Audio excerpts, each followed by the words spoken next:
बाळासाहेब ठाकरेंना भारतरत्न पुरस्कारानं सन्मानित करावं अशी मागणी खासदार संजय राऊतांनी केलेली आहे। मोदी सरकारनं राजकीय गणितांसाठी अनेकांना भारतरत्न दिल्याचं राऊतांचं म्हणणं आहे। बाळासाहेबांमुळे अयोध्येत राम मंदिर उभं राहिलं असं संजय राऊत म्हणतात। हिंदू हृदय सम्राट शिवसेना प्रमुख बाळासाहेब ठाकरे यांना भारत रत्न या देशाच्या सर्वोच्च नागरी किताबानं सन्मानित करावं अशी फक्त शिवसेनेची इच्छा नाही, मागणी नाही तर तमाम महाराष्ट्रातल्या जनतेची आणि देशभरातल्या नव्हे तर जगभरातल्या हिंदूंची मागणी।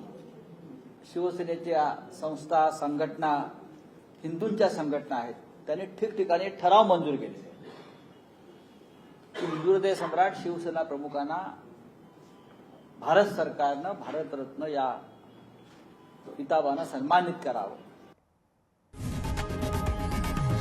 लोकशाही मराठी ऐका, पहा, जागरूक रहा।